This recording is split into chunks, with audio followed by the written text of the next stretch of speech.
Assalamualaikum warahmatullahi wabarakatuh. Alhamdulillahirabbil alamin.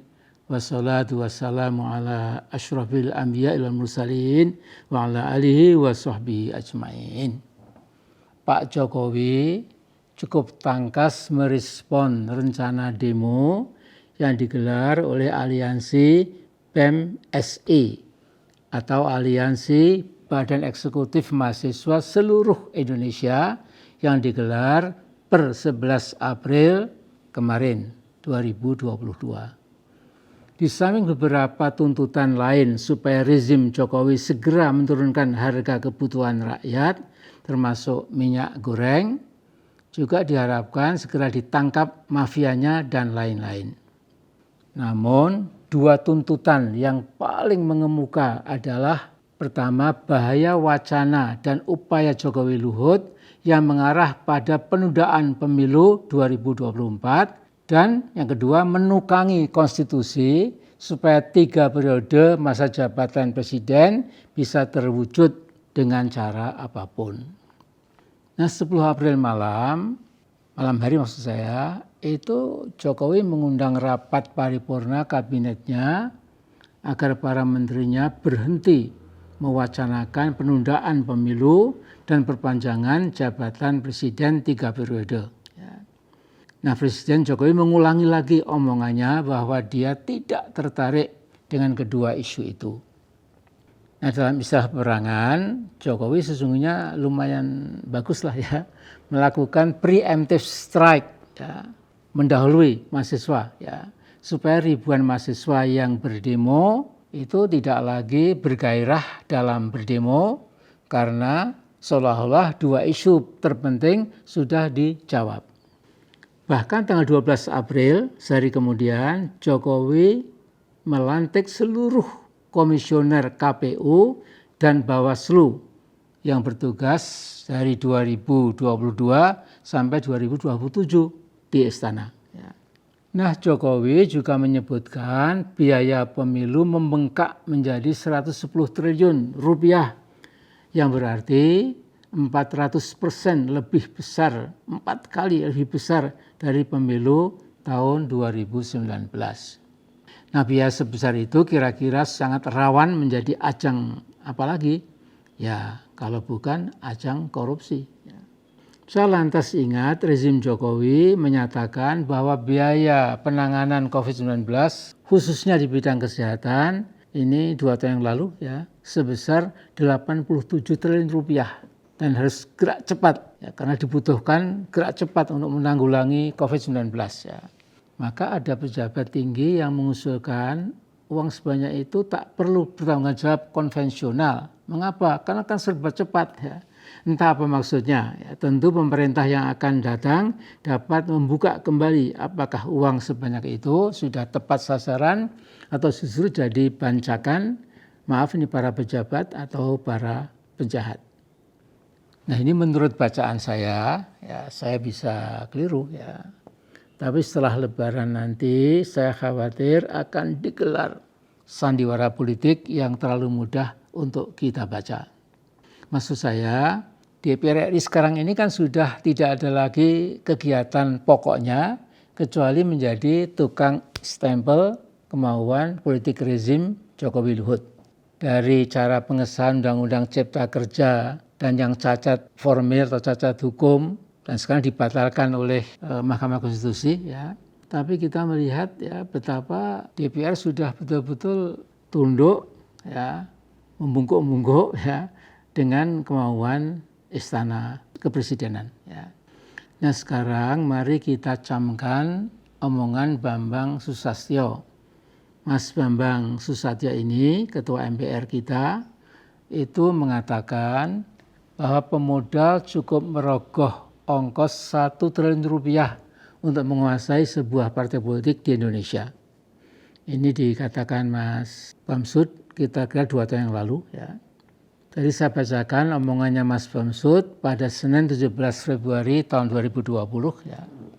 Jadi beliau mengatakan ya bahwa sesungguhnya untuk menguasai partai politik itu dibutuhkan cuma 1 triliun oleh para pemodal itu ya. dan kenyataannya sistem ini masih dipertahankan. Ini berdasarkan pengalaman yang dialami oleh Mas Bamsud sendiri. Ya. Dan tanpa beban, ya, saya juga heran dengan enteng itu Mas Bamsud juga menyatakan, ini saya kutip ad verbatim, persis kata demi kata, ya, untuk menguasai Indonesia, kata Mas Bamsud, enggak perlu kapal perang dan kapal selam, tapi cukup menguasai parpol, ya. Kemudian diikuti kalau mereka mengadakan munas atau kongres, ya. Kemudian mereka memepet ke calon ketuanya, ya. Kemudian kuasai dia, modalnya Bamsud yakin, ya, enggak akan melampaui 1 triliun rupiah. Ini pengalaman, kata Mas Bamsud yang juga pernah menjadi Caketum Golkar, ya, tapi kemudian dikalahkan oleh Mas Erlangga.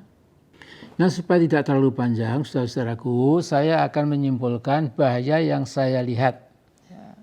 Luhut akan terus melakukan testing the water dan testing the waves. Luhut akan konsisten menjajaki kedalaman air dan mengukur besarnya gelombang politik di tengah masyarakat Indonesia. Nah, sangat berbahaya kalau resistensi terhadap perpanjangan presiden 3 periode di tengah masyarakat mulai melemah, ya, mulai lunglai. Ya. Apalagi kemungkinan mahasiswa sudah kembali ke kampus masing-masing, fokus pada kuliahnya.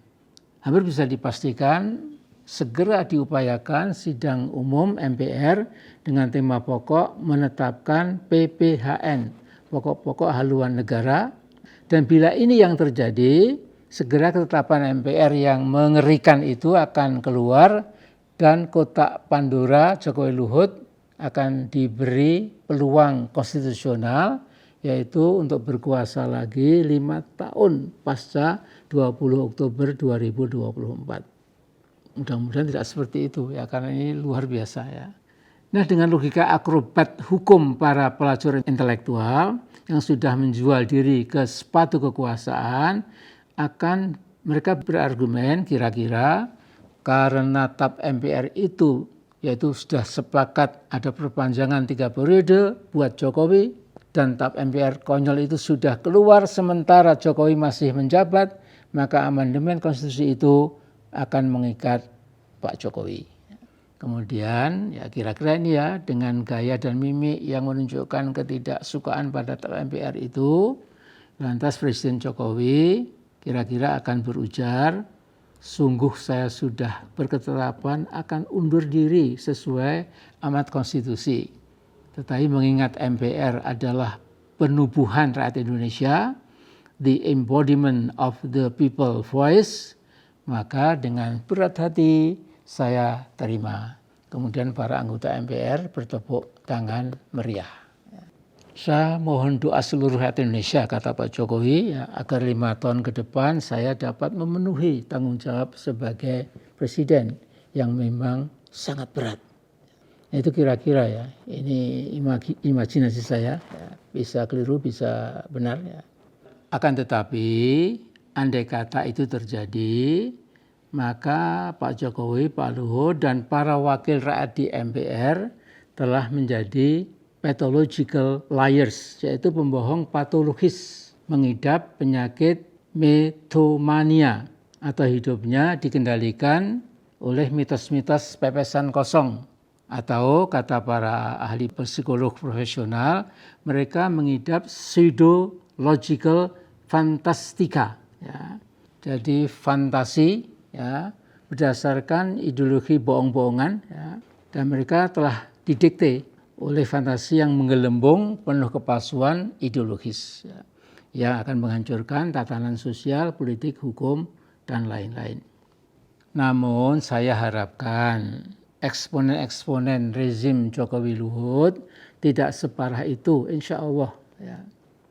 Di hadapan Jokowi Luhut, sesungguhnya menurut saya ada 2 macam ajal atau batas akhir kekuasaannya. Pertama, saya sebut sebagai ajal konstitusi, yakni turun panggung dengan anggun dan bermartabat pada 20 Oktober 2024, ini memang sesuai konstitusi. Atau kedua, ajal qadari atau ajal takdiri, yaitu ajal sesuai dengan takdir Allah, bisa kapan saja. Tentu ini hanya Allah SWT yang mengetahui, karena kita manusia hanya bisa menduga-duga belaka. Turunlah sesuai ketentuan konstitusi dan minta maaf secara tulus ikhlas kepada seluruh rakyat Indonesia. Saya yakin seluruh masyarakat, seluruh bangsa Indonesia pasti akan memaafkan dengan segala kebahagiaan. Nah, dalam pada itu saya berharap di mahasiswa seantero Indonesia terus saja digelar, khususnya pada hari-hari weekend, supaya kuliahnya tidak keteteran. Dan hindari benar-benar supaya tidak ada model penyusup gelap yang menginjak-injak Ade Armando, ya, sehingga mencoreng demo mahasiswa itu. Ya. Padahal jelas yang menghajar Ade Armando bukan mahasiswa, tapi tetap saja para buzzer bayaran mencoba menimpakan, ya, membuang kekotoran itu, ya, perbuatan konyol itu kepada mahasiswa. Ini betul-betul tidak masuk akal. Ya. Itu adik-adik atau anak-anak mahasiswa yang saya cintai, mahasiswa dari Sabang sampai Merauke, terus saja, ya, Anda menegakkan kebenaran dan keadilan, ya, melawan kezaliman, terus saja. Ya. Saya yakin Allah SWT akan tetap bersama kita. Jadi bravo, bravissimo. Wassalamualaikum warahmatullahi wabarakatuh. Allahu Akbar, merdeka.